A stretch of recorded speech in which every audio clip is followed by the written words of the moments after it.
Hey everyone, welcome back to Corporate Decoder. Prepare yourselves because today we are diving into the financial roller coaster that is I.I.O.T.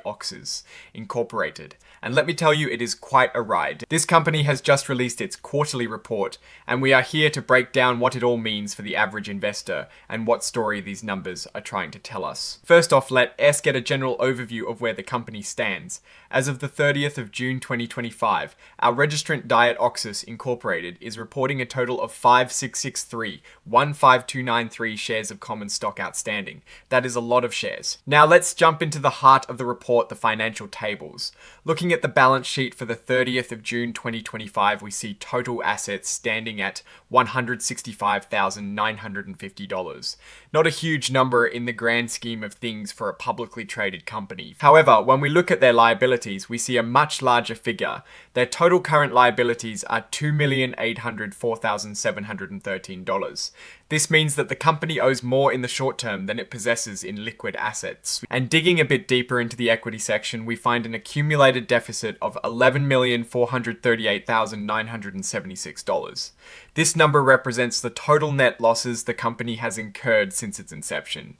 It is a significant number showing a history of losses. Moving over to the income statement for the 3 months ended the 30th of June 2025, we see a stark picture. The company reported zero revenue for this period. This is a critical point investors will want to understand. And to add to that, they posted a net loss of $25,329 for this same 3-month period. For the 6-month period ending the 30th of June 2025, the net loss is even more substantial at $230,724. This translates to a net loss per share of precisely zero for both basic and diluted calculations. While this might sound good, it is simply because the losses are so spread out across a massive number of shares that the per share impact appears negligible. But remember that loss is still very real. Now let's look at how the company is managing its cash. For the 6 months ended the 30th of June 2025, the company used $112,726 in cash from its operating activities. This indicates that the core business operations are consuming cash rather than generating it. Remember, they had no revenue for the 3 and 6 month periods ending the 30th of June 2025. This lack of revenue is a major concern for any investor looking at the company's ability to generate income from its primary business. On the financing side, for the 6 months ended the 30th of June 2025, they saw $130,180 in cash provided by financing activities. This came from selling convertible preferred stock, which is essentially borrowing money or raising capital that will need to be repaid or converted later. Overall, their cash position increased by $17,454 for the 6 months ending the 30th of June 2025. So while they used cash in operations, they managed to bring in some from financing activities. Now, let's address the elephant in the room. In the going concern note, the company explicitly states that the continuing operating losses and a working capital deficit raise substantial doubt about their ability to continue as a going concern. This is a serious warning sign from management itself. They are saying they might not be able to keep the lights on without additional funding, and they are relying on more borrowing or selling more stock. It is also interesting to note how the company is accounting for transactions with its own people. We see instances of common stock being issued to related parties for services, which impacts their equity structure. A significant part of their financial story involves convertible preferred stock. For example, their Series B convertible preferred stock financing from the 16th of November 2020 shows extensive details about dividends and conversion features. They are also carrying a substantial derivative liability related to these issuances. The tables detailing the fair value of these derivative liabilities are quite complex. For instance, on the 30th of June 2025, the company reports a derivative liability of $697,935.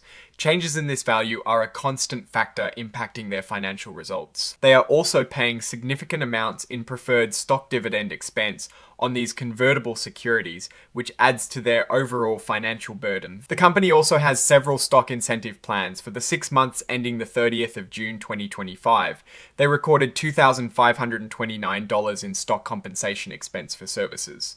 This is a common practice, but it is important to track how these stock-based payments affect the company's equity and potential dilution for common shareholders. The details on non-vested shares under these plans show how many shares are yet to be formally granted to employees and directors. It's a dynamic number reflecting ongoing compensation arrangements. The company S Series B convertible preferred stock has a stated value of $1,200 per S share, and they have issued a substantial number of these. This clearly shows a reliance on preferred equity to fund operations. Looking at the sheer volume of authorized shares, 10 billion for common stock, that is a massive potential dilution if all those shares were ever issued. And in a rather candid assessment under controls and procedures, management itself has concluded that the company's disclosure controls and procedures were not effective as of the 30th of June 2025. This lack of effectiveness in reporting can cast a shadow of doubt on the reliability of the information presented. So what is my take on all of this? Well, I.I.O.T-OXYS Incorporated is clearly in a challenging financial position. They are pre-revenue operations that are burning through cash and relying heavily on debt and equity financing. The fact that their own management admits to issues with disclosure controls and procedures adds another layer of concern. While the company talks about future revenue streams in smart manufacturing and structural health monitoring and has valuable AI algorithms, the immediate reality is a significant liquidity crunch and a serious question mark about their ability to continue as a going concern. It feels like they are in survival mode, hoping to secure more funding or find a buyer. Alright, that is our deep dive into IIOT-OXYS Incorporate latest filing. What is your take on these numbers and what they signal for the company's future? Drop your thoughts in the comments. If this analysis was valuable, hitting that like button really helps, and subscribe for more deep dives. Don't forget to check out our Discord community in the description below. Thanks for watching, we'll see you next time.